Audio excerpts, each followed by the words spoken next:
Okay, so it's time to do more SCP stuff since a good portion of you guys mostly enjoy it. And so this one that I also had saved is exploring the SCP Foundation, SCP 2922, Notes from the Under. Another interesting one.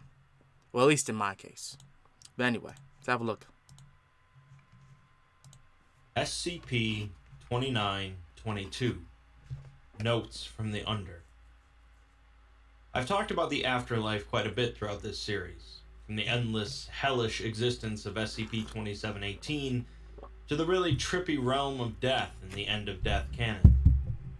The idea of the afterlife has been written about for thousands of years by people from every walk of life, so it makes sense that the SCP universe would have numerous different approaches to it. Death and the question of an afterlife is an interesting concept, and that brings us to another interesting SCP, 2922. When given the opportunity to learn about what comes after death, the Foundation is of course going to leap at the chance, with all the tactlessness and coldness they can muster. Of course. SCP-2922 is a method of communication from a human mind to a telephone that is not greatly understood by the Foundation. Say what? When someone is implanted with this method, they can call a specific phone number at any time. It was originally developed by a corporation as a novelty smartphone app, under the assumption that the natural electricity of the brain was capable of initiating these phone calls somehow. Of course, what's actually happening is some form of telepathy, and the app was never released. Exactly how a person gets implanted with the SCP is never specified, and although the assumption is that it's some sort of computer chip, it is odd that they would have been using brain chips for a novelty app. Right. Regardless, although it started as an app, the designated number to receive calls can be a landline instead of a cellular phone.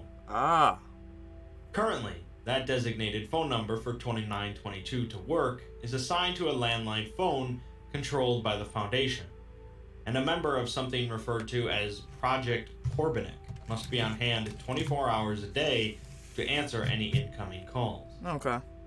We'll be hearing a lot more about Project Corbinek as we go on. As expected, the Foundation had to test out this telepathic phone business. Of course they did. But instead of slapping a brain chip onto a D-class, a Foundation researcher volunteered for the project. Of course they did. Dr. Janet Spiegel. As of right now, Janet is located in an extra-dimensional realm. Despite what you might be thinking, 2922 didn't actually send her there, as she was killed in a car accident after being implanted. 2 hours later, the Foundation received a phone call on that designated phone. It was her. From Janet. The Foundation doctor that picked up the phone was understandably confused, especially after Janet verified her identity and tells her that she had just died in a crash.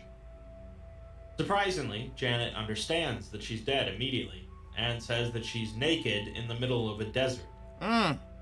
She also states that she's truly dead and that she's never leaving this place, but she's going to take some time to adjust. The Foundation attempts to trace the call to no avail.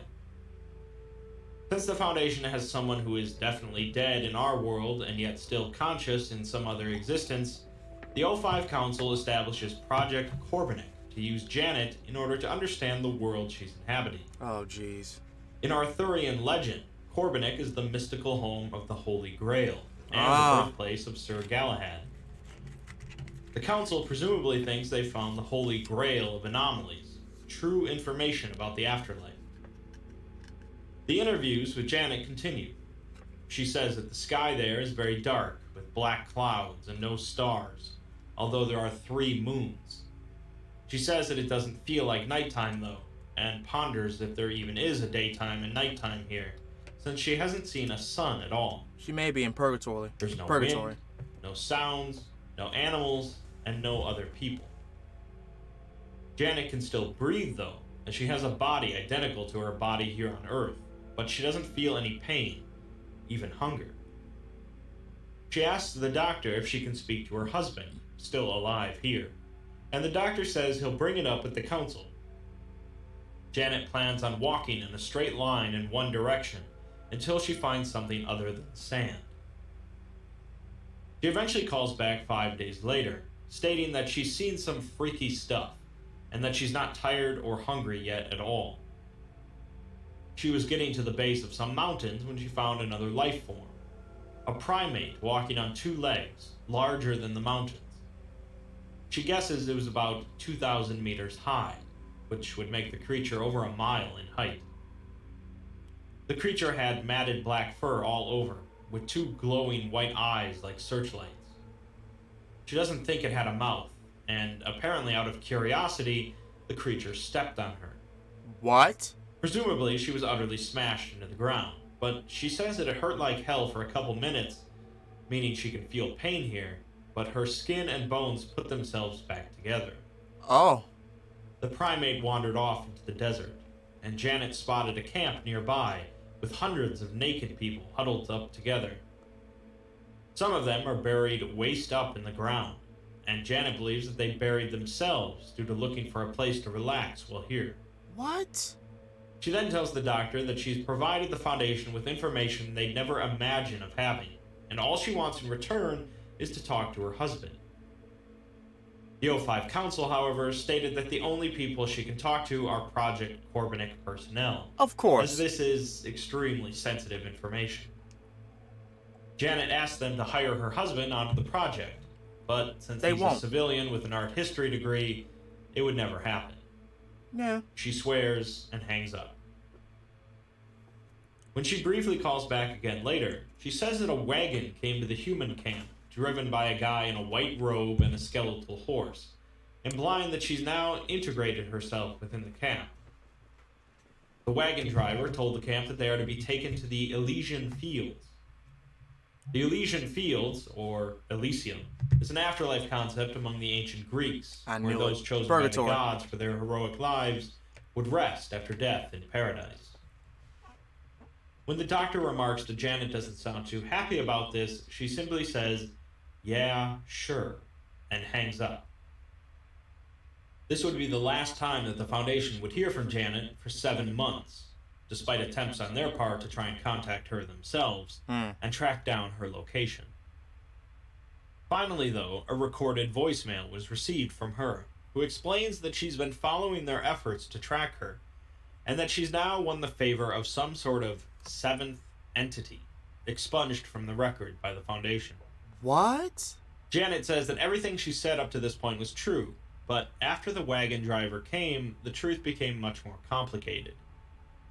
She is willing to tell the Foundation exactly what happens when you die, but all she wants to do is talk to her husband.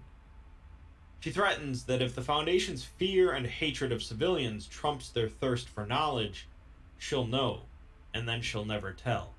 Wow. She signs off by stating that she is the advisor to another expunged entity, meaning that Janet has been quite successful in this afterlife so far. It seems pretty simple, right? Let the man talk to his deceased wife, pump him full of some amnestics, and find out all you want to know about the afterlife. Sadly, it was not to be, and instead the Foundation sent an MTF to raid the home of Janet's husband after detecting an anomalous voicemail being sent there. Oh. Upon arrival, he threw his phone at a wall in an attempt to destroy it, and was shot dead by the MTF. What? The anomalous voicemail was found on the phone, sent somehow by Janet. She told her husband that he's not crazy, and he's really receiving a voicemail from his deceased wife. It seems the entity that she's been advising in the afterlife can wield some powerful magic, and since the two of them are on friendly terms, the entity helps Janet out, allowing her to send this voicemail. She tells her husband that the MTF is on their way now, they don't take prisoners, and that he is about to die. She explains that there is an afterlife. In fact, there are millions of afterlives, and she's in one of the preferable ones. It seems that once you die, any one of the million of afterlives can await you depending on your actions in that purgatorial state. Well, that's interesting. She says that she can't say much about the journey after death, but that he's been preparing for it his whole life without realizing, and he should look back to his most important memories. She then provides some tips on making it to her. These tips are impressively cryptic, and personally remind me of the journey into the Dreamlands concocted by H.P. Lovecraft. The tips she gives include following the moon on the left, making it to the Valley of the Striders, and asking the three-faced tree where the spy went, and to not do anything to make anyone angry, including letting a Strider kill you if it wants to. This won't really harm you, and Janet speculates that it's their way of saying hello. Just as she's about to provide the most important tip, though, she realizes the MTF is at his door, and tells him to smash the phone. She's got a powerful entity on her side, and he'll do what he can to help, because he believes in her husband too. True to her word then, her husband did die, and presumably made it to join her. That would likely be the end of the story if her husband had successfully destroyed the phone and the voicemail, as Janet would probably never contact the Foundation again. Unfortunately, the Foundation learned what we just did, and proceeded to initiate something called Operation Galahad. Which is? Continuing the Arthurian theme, Galahad, born in Corbinick, would be the knight who would finally set out to claim the Holy Grail successfully. Oh, God. Let's see what the Foundation has planned. As part of Operation Galahad, the Foundation forms a new MTF, Omega-16, Grail Knights. The members of the Grail Knights were hand-selected for their hand-to-hand combat abilities, skills of judgment, stamina, and more. They have dubbed the Afterlife Corbinick, and the MTF is being sent in to navigate, map, and comprehend the location. None of the members of the MTF are actually aware that it's the Afterlife, as they have not been given any of the 2922 documentation. Of course not. For them, it's simply a very important extra-dimensional location that is home to an enemy of the Foundation that needs to be captured. Wow. This is their primary goal, as she is stated to be a traitor to the Foundation who is actively working against them. Huh? Wow. This is, of course, a tricky goal, as Janet has powerful entities on her side, and the home field advantage, as it were. MTF agents are sent in with no earthly gear whatsoever, forcing them to find or create their own equipment and tools. Moving on, the documentation for Operation Galahad says that agents will be sent to Corbinick through an experimental procedure in which they are placed into medically induced comas and use SCP-2922 to communicate. This is not going to work. Sounds a little fishy for the Foundation, but okay. So far, they've managed to detail only a couple different regions, and they acknowledge that the total space of Corbinick is unknown. They tell the MTF that humans inside of Corbinick believe it to be some form of afterlife, but whether or not it is unimportant. Gravity, air, and temperature are all similar to Earth, with generally unchanging weather and 3 moons. Upon arrival in Corbinick, an individual will awaken in a random part of the Great Desert, with no clothes or possessions. Wow. On one edge of the desert is a mountain range called the Valley of the Striders, found by following the leftmost moon for as long as possible. Okay. Right. That's in the valley are the Striders, a dangerous native species, a nomadic society of humans, and an entity known as the Three-Faced Tree. In the center of the valley is Bogle Mountain, believed to be over 30 kilometers in height, which would make it a few times taller than Mount Everest. At the top of the mountain, although it hasn't been directly observed, is rumored to be a castle where the Witch Queen of Bogle Mountain resides. Winding through the valley is the River Tak, a river of organic grayish sludge, possibly a gigantic amoeba of some form. Following the path of this river leads to a large cubic structure called the Marble Hall. The hall is several kilometers wide, and inside are thousands of humans in a perpetual orgy. Oh my. Equally praised and feared by local human settlements, it is ruled by an entity known as the Elephant King, who actively seeks for humans to live in its hall for unknown reasons. Following the River Tak to its source finds the Chitin Sea, which is not really a sea at all. It is a massive biomass with a thin top layer of chitin, a polymer that makes up the exoskeletons of insects, and deep layers of unidentified organs and liquefied tissue. It seems that walking across the chitin sea is possible, but 5 agents have been lost so far due to the chitin cracking, and so it's advised to avoid it. In the desert is an entity called the cold-bound hare, which resembles an Arctic hare 4 times the size of normal, but composed entirely of snow. Oh my god. Once a year, for a period of 24 hours, this hare will travel to a nearby location called the Croaking Cave. The cave is of unknown size, maintains a constant 0 degrees Celsius, and averages 3 inches of snow across the interior.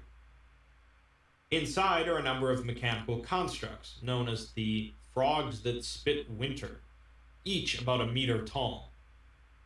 Upon opening their mouths, a gaseous substance is released capable of freezing any substance to negative 20 degrees Celsius, accompanied by a highly compressed sound bite of a bullfrog croak.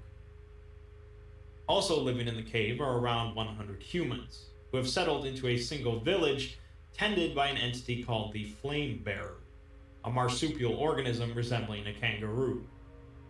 Its pouch contains an indeterminable amount of fire that it can take out and hold in its forepaws, and it can apparently run up to 90 kilometers an hour. Damn. Next to the Croaking Cave are the Greenleaf Woods, populated mostly by evergreens, but was also the home of a unique elderly human called Father, who we'll get back to soon. We're also given information on a bunch of other residents of Corbinick, including Janet, who is marked as hostile, and her husband, whose location is unknown but likely separate from Janet. The Foundation recommends finding him and using him as a hostage. The Striders are actually the gigantic primates that Janet first located, and MTF agents have found even larger ones, at least 3,000 meters in height. Wow.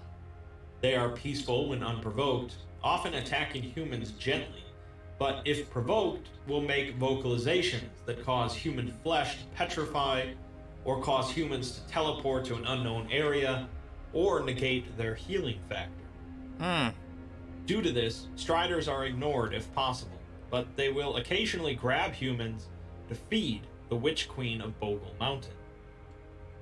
The Witch Queen is also marked as hostile, and is the oldest of the Striders. She possesses reality-bending abilities, a harsh temperament, and a disdain for humans, to the point of merely speaking negatively of her while within the valley or desert will cause your flesh to petrify. Jesus. If an agent is captured and fed to the Witch Queen, they are not to resist, as after 2 months of digestion, they will be defecated and their bodies will heal, although there will likely be deep psychological trauma. Yeah, no kidding. The alternative is considered to be worse.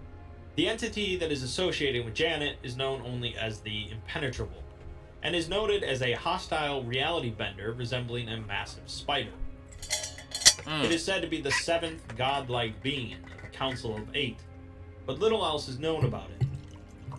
Other trans-dimensional experiments done by the Foundation have stumbled across this entity, resulting in 52 deaths. Damn. Let's get to some transcripts of the MTF's activities in Corbinick. While exploring the River Tok, a group of humans piled onto one of the female agents and dragged her into the Marble Hall, tearing her apart with their hands. Although the other agents are hesitant to go into the Marble Hall, the director insists they go retrieve her. Oh, jeez. The director then receives a call from the captured agent, who is drunk from the fountains of alcohol inside the hall, and who says that although it was really scary at first, this place is awesome. Residents of the hall continue to torture, eat, and fornicate with one another over and over, and she has no intention of leaving. We don't hear anything more about her, so presumably she was left there. Wow. While poking through the River Tok, one agent gets grabbed by a Strider and taken away, and the others find an elderly male, half buried in the sludge. They drag him to the shore and find that his body is covered in the sludge inside and out. Oh, gosh. Although he seems to be in great pain, the sludge is preventing him from screaming.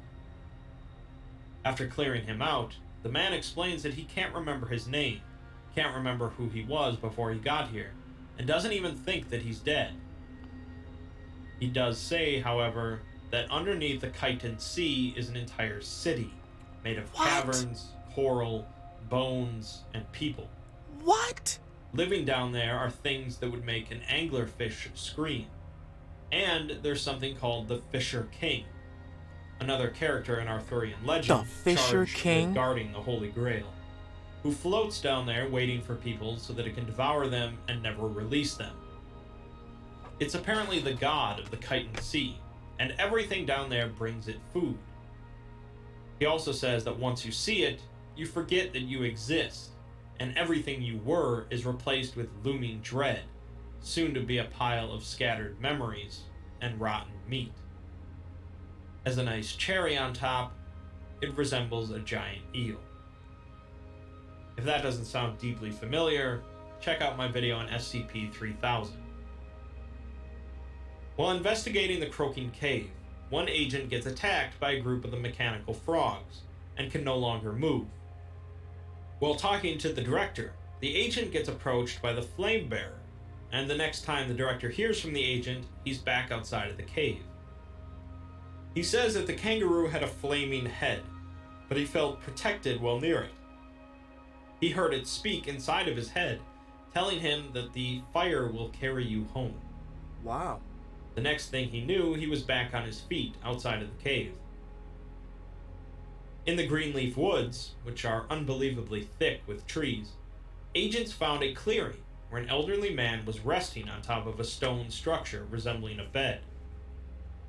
The man was in pain and called out to the agents by name, telling them to come closer. The agents later agreed that it wasn't a compulsory effect, and they just felt wrong about leaving him, so they approached. With tears in his eyes, the old man told them about his kids and how proud he was of them. He had invited them all to the clearing today, but none of them had come, as they must have been busy. He began coughing a great amount, and although the team's medic tried to help him, the man died, telling the group thank you. Since this was the first instance they found of someone dying, it was worth noting, and one of the agents asks how long this mission will take as he wants to get back so he can talk with his kid. The director says they have no projected end date until they capture Janet. The final piece of Operation Galahad is a corrupted file, in which Janet has somehow hacked in to communicate. She says that the Foundation has been telling more lies, and that the experimental procedure is actually murder, as many of us likely guessed. Since the Foundation is actually killing these agents in order to send them in, there is no extraction procedure. There is none. They're stuck. Janet leaves off by saying to forget what's coming, and to enjoy what's left. Yup. So that's that. Korbanek has plenty of room to be expanded on as a rather fantastical location and unique concept of an afterlife. Sounds wonderful, yet so we'll see what, scary. if anything, authors do with it. The central problem with SCP-2922, though, is how the Foundation dealt with Janet and her husband. Yeah. The Foundation is generally seen as cold and uncompassionate, holding the virtues of secrecy and global protection above all else, which would indeed dictate their actions in this case. However, it's unlikely they would be so short-sighted as to anger their only connection to an afterlife for such a petty reason. At the time, perhaps they figured that Janet would be lost without them, and would continue to talk to them either way, but things didn't work out that way. Many more aspects of Korbanek will be examined and explained when I discuss the Three Moons Initiative, the major human organization within Korbanek. SCP-2922 is one of many interpretations of the afterlife within the SCP universe, and while it certainly isn't the most horrific, it is definitely imaginative. Definitely.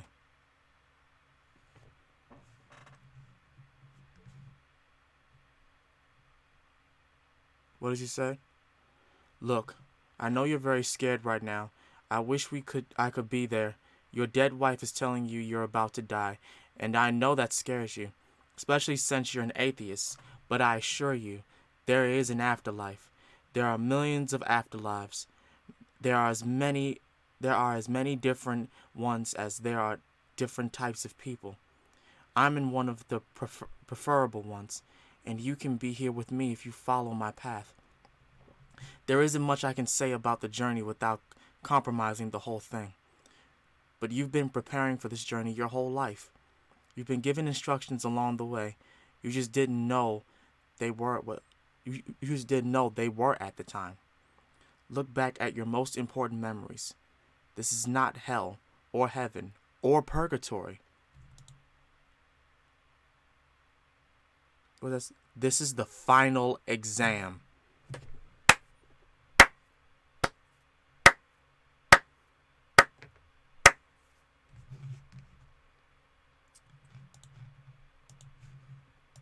Look, I'm gonna say this right now. This is my favorite SCP video yet, because this literally supports my belief about the way this world is and why we live here. This whole thing is a test to me. Like, me going through all this shit, all it is a test. And my actions are going to dictate where I'm going to be in the afterlife. And the fact that this SPC just explains it right off the bat that there could be as many different afterlife worlds for people, for different types of people. Who's to say, and this is going to sound corny, but who's to say whether or not I go into an afterlife where there actually is Pokemon? You know, because I love Pokemon so much. Or better yet, there was an afterlife in which Spider-Man existed. All the heroes existed and whatnot. And I could become a hero. Or in some sort of way. Because in this video, they already said that they could take you to a place where you could be honored and whatnot. You know? So who's to say that couldn't happen? Who's to say? Because I'll tell you this right now, other than what was written down in that little book that a lot of religious people like me have, read and gone through and studied over and over again, we don't really know anything. We don't know what could happen after we're dead. We don't know. But this is a very interesting thing. I'm not saying, this is the truth and whatnot. But this is a very interesting theory. Because what if that was the case? What if that did happen? What if everything that we have been talking about as like entities and these guardians and these things that we create, like Pokemon, like Digimon, like all that type of stuff, what if all of that actually did existed?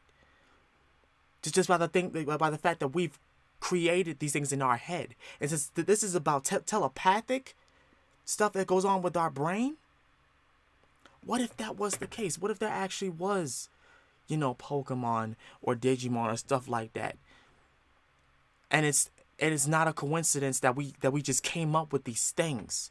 What if there actually was like creatures like that, but not from this world, but from a remote world after this one? Come on. What if that was the case? That really gets me thinking, That really does get me thinking.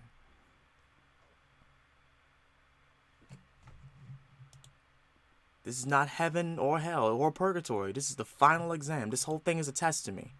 Whole thing is a test. But anyway, I'm done rambling on. Let me know what y'all think about this down below. And do you think I'm crazy for saying what I just said in the end of all this? Do you think that I might have I might be going somewhere with this, or do you think I'm just stupid? Let me know in the comments down below. Like, comment, subscribe. As such, this has been Ryo Sakurai, and I love you guys. Join the Sakurai clan today. Join the Discord. I'm here. Talk to me. I'm out. Peace.